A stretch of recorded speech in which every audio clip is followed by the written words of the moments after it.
नमस्कार, मैं हूं अंकुर और आप देख रहे हैं सत्य हिंदी का न्यूज बुलेटिन। एक नजर अब तक की सुर्खियों पर। कांग्रेस नेता और लोकसभा में विपक्ष के नेता राहुल गांधी ने आज एक बार फिर दोहराया कि उन्हें सदन में बोलने नहीं दिया जाता है। राहुल गांधी ने कहा कि उन्हें नहीं पता कि सत्ताधारी पार्टी को किस बात का डर है। संसद जाते हुए राहुल गांधी ने कहा कि मुझे कभी बोलने नहीं दिया जाता, मुझे नहीं पता कि उन्हें किस बात का डर है। बता दें, इससे पहले बुधवार को भी राहुल गांधी ने आरोप लगाया था कि उन्हें सदन में बोलने नहीं दिया जाता। राहुल गांधी ने कहा था कि विपक्ष के नेता को संसद में बोलने दिया जाता है, लेकिन जब भी मैं बोलने के लिए खड़ा होता हूं, मुझे बोलने नहीं दिया जाता।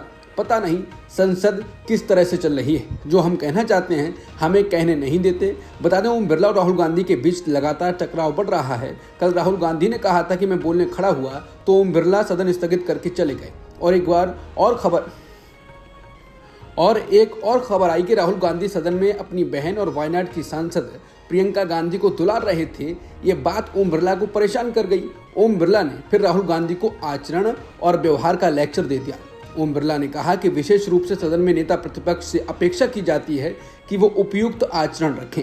इस पर कांग्रेस नेताओं ने कई सवाल खड़े किए। कांग्रेस नेता सुप्रश्नेत ने कहा कि जो अपना परिवार छोड़कर भाग खड़े हुए, उनके लिए परिवार का परस्पर प्रेम समझना जरा मुश्किल है। जो परिवार का सगा ना हुआ, वो किसी और का क्या होगा। भाई बहन जैसा प्यार, उनकी जैसी दोस्ती, उनके जैसी एकजुटता नसीब वालों को मिलती है। ओम बिरला जी, आप स्पीकर हैं, कठपुतली नहीं।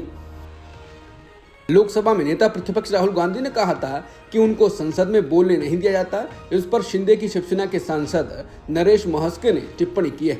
उन्होंने कहा कि राहुल गांधी नेता प्रतिपक्ष होने के बावजूद अपनी जिम्मेदारी संभाल नहीं सकते, उनको सरकार की आलोचना करने का क्या अधिकार है।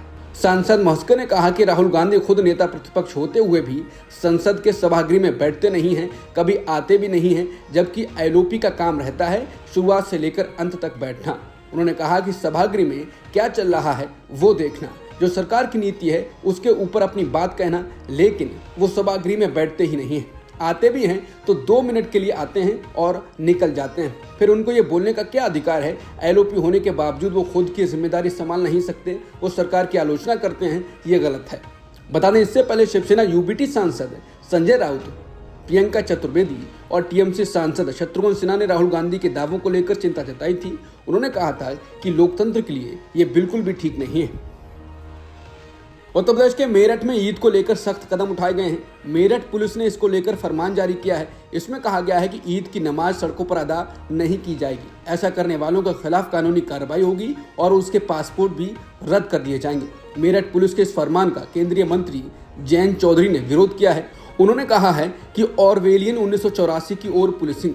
जयंत के इस ट्वीट से ये कहने की कोशिश की जा रही है कि मौजूदा पुलिसिंग या शासन व्यवस्था वैसी हो गई है जैसा कि जॉर्ज ऑरवेल की उपन्यास 1984 में बताया गया है, जिसमें एक निरंकुश सरकार होती है जो लोगों के हर गतिविधि पर नजर रखती है और उनकी स्वतंत्रता को सीमित करने की कोशिश करती है। मोदी सरकार में साथ ही जयंत चौधरी के बाद अब डिम्पल यादव भी ईद पर पुलिस गाइडलाइंस पर बोली हैं। उत्तर प्रदेश के संभल में ईद की तैयारियों को लेकर बुधवार को शांति समिति की बैठक हुई, जिसके बाद प्रशासन ने कुछ गाइडलाइंस जारी की और अब उस पर राजनीति गर्मा गई है। दरअसल प्रशासन ने कहा था कि लोगों को सड़कों पर नमाज पढ़ने की अनुमति नहीं दी जाएगी। संभल एसडीएम वंदना मिश्रा ने कहा था कि सड़कों पर नमाज की इजाजत नहीं दी जाएगी और ना ही लाउड स्पीकर का इस्तेमाल करने दिया जाएगा। छतों पर नमाज पढ़ने की इजाज़त मांगी गई है और हम इसे देखेंगे और अगर किसी अनहोनी की आशंका होगी तो इसकी भी इजाज़त नहीं दी जाएगी।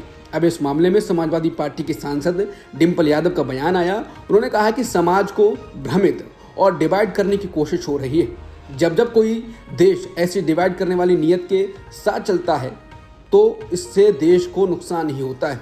डिम्पल यादव ने कहा कि सरकार ने तो ईद के अवसर पर सौगातें मोदी के जरिए खाने के पैकेट बंटवाए, तो क्यों बंटवाए।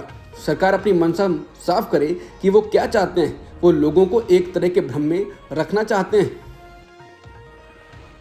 पिछले दिनों उत्तर प्रदेश बीजेपी के विधायक श्याम प्रकाश के एक बयान से सूबे की सियासत गर्मा गई। विधायक ने कहा कि बाबा दिल्ली जाएं और केशव प्रसाद मौर्य कमान संभालें। हालांकि बाद में विधायक की सफाई भी आ गई और अब इसे लेकर जो सियासत शुरू होनी थी वो तो हो ही गई। यूपी में फिर एक बार चर्चा हो गई कि क्या सीएम योगी आदित्यनाथ की सियासी यात्रा में कोई नया दायित्व जुड़ने की कवायद चल रही है। हालांकि योगी कई बार कह चुके हैं कि दिल्ली आने का उनका कोई खास इरादा नहीं है। लेकिन अब योगी ने एएनआई के पॉडकास्ट में बड़ा बयान दिया। उनसे जब पूछा गया कि तीसरी बार सीएम आप ही बनेंगे, इस पर सीएम योगी ने जो कहा वो अब सुर्खियों में है। सीएम योगी ने कहा कि नहीं, मैं क्यों बन सकता हूं, बीजेपी का कोई भी कार्यकर्ता बन सकता है। इसके बाद यूपी की राजनीति में इस समय चुनावी सुगबुगाहट और तेज हो गई। तमिलनाडु विधानसभा ने गुरुवार को केंद्र सरकार के वक्फ संशोधन विधेयक 2024 के खिलाफ एक प्रस्ताव पारित किया।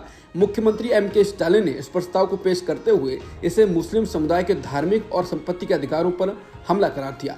इस कदम ने न केवल केंद्र की भाजपा नीति सरकार को चुनौती दी है, बल्कि एनडीए के सहयोगी दलों, खासकर बिहार के मुख्यमंत्री नीतीश कुमार और आंध्र प्रदेश के मुख्यमंत्री चंद्रबाबू नायडू पर भी एक तरह से दबाव बना दिया है। जिसके बाद सवाल है कि क्या अब इन दोनों नेताओं पर अपने अपने राज्यों में ऐसा ही कदम उठाने का दबाव बढ़ेगा। बता दें, तमिलनाडु विधानसभा का यह प्रस्ताव केंद्र सरकार से वक्फ विधेयक को पूरी तरह से वापस लेने की मांग करता है। स्टालिन ने अपने संबोधन में कहा कि यह विधेयक मुस्लिम समुदाय की स्वायत्तता को कमजोर करता है और संविधान के अनुच्छेद 26 का उल्लंघन करता है। यह अनुच्छेद धार्मिक समूहों को अपने मामलों के प्रबंधन का अधिकार देता है। तमिलनाडु के मुख्यमंत्री एमके स्टालिन आजकल चर्चा में बने हुए हैं। वो लगातार बीजेपी और मोदी के खिलाफ मोर्चा खोले हुए हैं। इस बीच अब उन्होंने योगी पर निशाना साधा। उन्होंने कहा कि मुख्यमंत्री योगी का नफरत पर लेक्चर देना किसी विडंबना के बराबर है। ये विवाद दक्षिण भारतीय राज्यों के परिसीमन और लैंग्वेज पॉलिसी को लेकर शुरू हुआ। योगी आदित्यनाथ ने आरोप लगाया कि डीएमके पार्टी क्षेत्र और भाषा के आधार पर विभाजन की राजनीति कर रही है। इसके जवाब में स्टालिन ने एक एक्स पर पोस्ट लिखा। उन्होंने कहा कि तमिलनाडु की 2 लैंग्वेज पॉलिसी और निष्पक्ष परिसीमन को लेकर पूरे देश में आवाज उठ रही है। भाजपा इससे असहज हो गई है। उनके नेता का इंटरव्यू देखिए। योगी आदित्यनाथ हमें नफरत पर लेक्चर देना चाहते हैं, हमें छोड़ दें। ये विडंबना नहीं है, ये राजनीति की ब्लैक कॉमेडी का सबसे गहरा रूप है। हम किसी भी भाषा का विरोध नहीं करते हैं, हम थोपने और अंधराष्ट्रवाद का विरोध करते हैं। ये वोट के लिए दंगा कराने की राजनीति नहीं है, ये सम्मान और न्याय की लड़ाई है।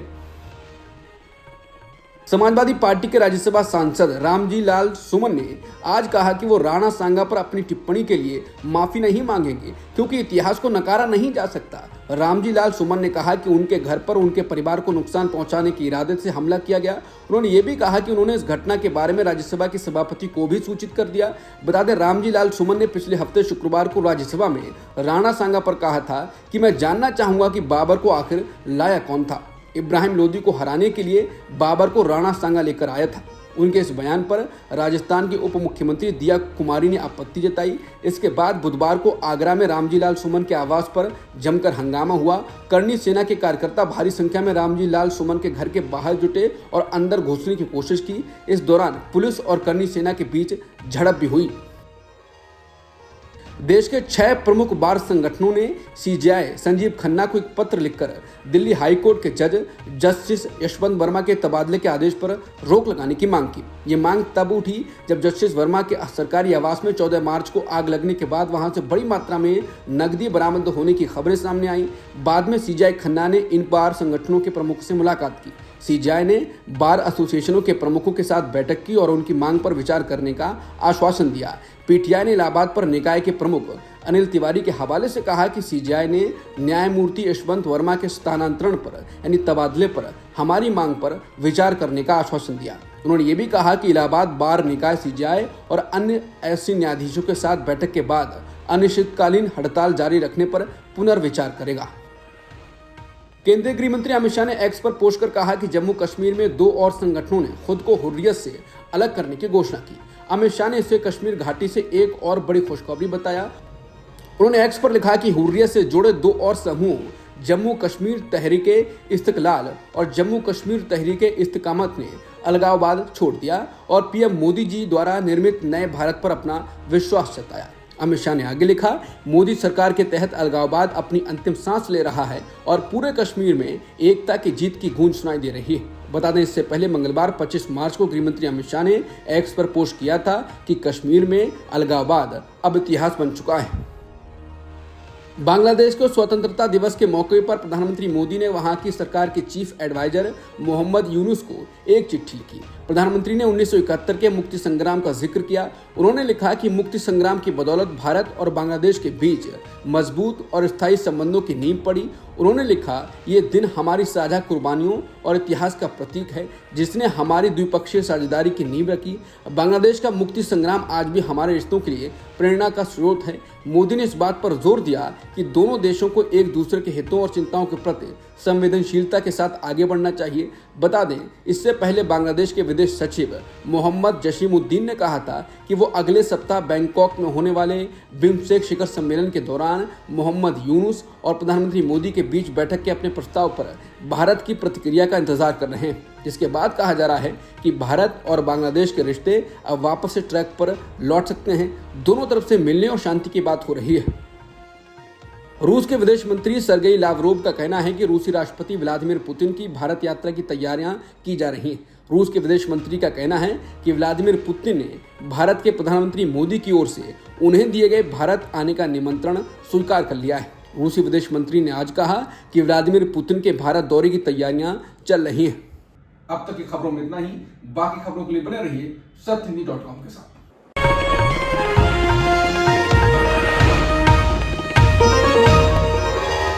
Copyright disclaimer under Section 107 of the Copyright Act 1976. Allowance is made for fair use for purposes such as criticism, comment, news reporting, scholarship, and research. Fair use is a use permitted by copyright statute that might otherwise be infringing.